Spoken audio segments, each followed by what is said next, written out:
Well, we welcome you to Blues Game Day live here in the bowels of the arena here in Colorado. Alongside Joe Vitale, I'm Darren Pang.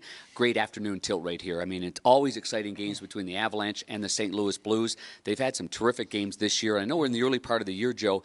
Colorado Avalanche were one of the best teams in the NHL with the way they're playing. Now, they've fallen on hard times, but I would expect this afternoon to be a real heavy, fast, quick game as Colorado now tries to catch up to the St. Louis Blues in the standings. Well, the Colorado Avalanche, they certainly came out this year on fire. It led with that top line with Rantanen, McKinnon, and Landeskog. That top line pretty much ran the show for this team for the first couple months of the season. I think teams started kind of figuring it out. They started thinking, if we can shut down this top line of the Avalanche, we might be able to have success. And something the Blues certainly did in both games going into overtime so far this year for the Blues. Colton Parayko, he's had a couple big moments here against this team as well. Well, let's focus on the top line then. Obviously, Nate McKinnon comes through that neutral zone. I mean, it is Mach 10. Nobody can get through there. Nobody can shoot the puck maybe on the fly as quickly as he can.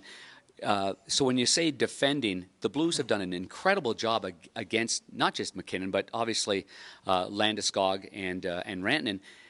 The defensive pairings, if they don't have help from the forwards, Joe, and you've been there before, if they don't have backside pressure, forwards can't hold the line, they can't close gaps, they can't have stick on puck. So how impressed are you that not only Parayko and Bouwmeester as an example, but the way the forwards come back and have been helping out? Well, we'll say it again. I think that the defensive zone for the St. Louis Blues, it's been terrific, but to me, it all starts in the offensive zone. The Blues have been generating a lot in the offensive zone, but it's always about that high forward. They've been disciplined, keeping someone very high. When you have that, you have a good tracker through the neutral zone, and you mentioned gaps. That's when the defenseman can keep gaps, and with the long bodies they have back there and the long reaches, it's been miserable for these teams to come in. They can't gain the blue line, and this top line, like you mentioned, McKinnon he flies through the middle. Managing the puck tonight is going to be really important because he can get up and scoot. Rantanen's a big body. Landeskog, he's a smart player down low. It's very tough, and McKinnon's one of those players. He's so good with the puck. You mentioned his release as well. He's one of those players that if you watch him, he'll go wide. He's got it. He's crossing over, and he'll actually release it mid crossover, which is a goaltender catches him off guard every now and then. So you played against Jay Bouwmeester, and now you're in your first year as broadcasting here with the St. Louis Blues. Is this as good as he's played? I think so. You did, right? I really think so, and I think that he was a rough start to the year. I mean, no question. He'd be the first one to admit it. Not healthy either. Not healthy. Timing off. Exactly. Craig Berube, he talked to us about that the other day. He said, listen, this guy had a hip surgery that in some ways takes about a year to fully recover. It was 6 months later. He's back on the ice. He's doing what he can. 35-year-old body, but he is he is evolving to something. And I just loved him with Colton Parayko back there. They've been a shutdown pair. Phenomenal pairing for sure. What about the top line for the St. Louis Blues? Unbelievable right now. With Braden Shen doing a lot of little things real well. I think he's adapted again. He's gone to the left wing. We know that he likes being a centerman. How can you not like being a left winger on this line with Ryan O'Reilly and with Vladdy Tarasenko, who's on fire? I'll play with my stick on the opposite end. I'll play with my knob if I can play with those two guys. And I think Braden Shen's doing that. I think, he doesn't mind it anymore. I think, you like center, but when you're playing with two best players, arguably in the league right now, they're playing that well.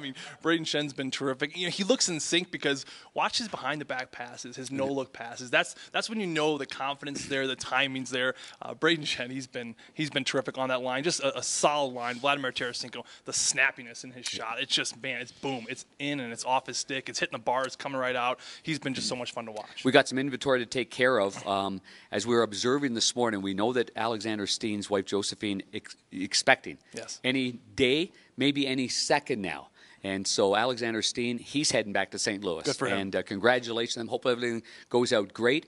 And my hope is that their baby is born on the 17th, tomorrow. Why? Whose birthday is that? That'd be my birthday. Oh. And so that would be a really intelligent baby. How old are you, bud? 45? 46? Yeah, 32. 32? Me too. 30. Well, we don't quite look the same. Something's wrong with this picture.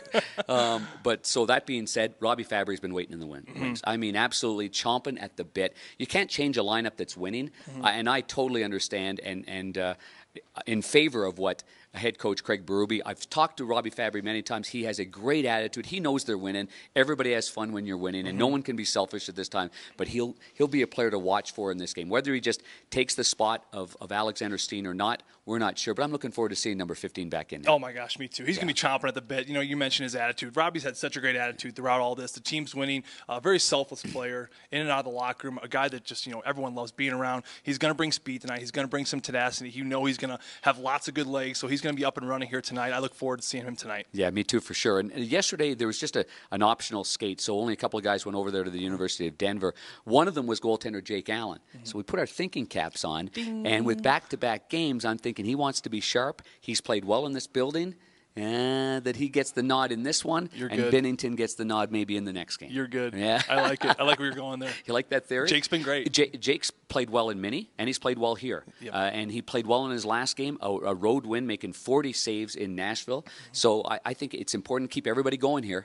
I mean, Jordan Bennington has played some remarkable goal. He's been terrific in that net, but you need everybody going. So I'm looking forward to seeing how they play in front of Jake and how calm Jake is in that net as well. I'm excited too. I think Jake's had the Avalanche number both games, both overtime wins the Blues have had against the Avalanche. Fun games to call. Oh my God, they've been exciting. Yeah. Both overtime. One was O'Reilly in St. Louis. That was a terrific one right off the block of Bortuzzo and Colton Parayko. That was the Colton Parayko stick game. That was the stick game. Tarasenko grabs the illegal Don't stick. Don't use Colton's stick. Don't do that. It's Although too the big. rules say you're allowed to do that, so it was just a wrong. It's too wrong big. Call. It's too long. You can't do that. It's against the rules. Going to be an exciting one, though, tonight. Yeah, I'm really looking forward to it. So obviously, we got the game here. Hold on a second. It's at 1 o'clock. We're in Mountain Time, right? So that means 2 o'clock. That's 2 o'clock. Pre-game shows are on at 1:30 in St. Louis. That's Central Standard Time. 1:30 on KMOX. Chris Kerber and obviously Joe Vitale. By the way, we had a wonderful dinner with PNC Bank, great sponsor of the St. Louis Blues. They're here to support that. They'll be in a suite, so we welcome them here as well. Hopefully they'll give the Blues some good luck. We'll have that as well on Fox Sports Midwest. John Kelly's getting himself set up upstairs. He'll have the play-by-play. We're looking forward to the game this afternoon. So have a wonderful afternoon. Make sure you tune in, whether it's on the radio or on the television side, and we will see you tomorrow in Minnesota. Have a great day, everybody.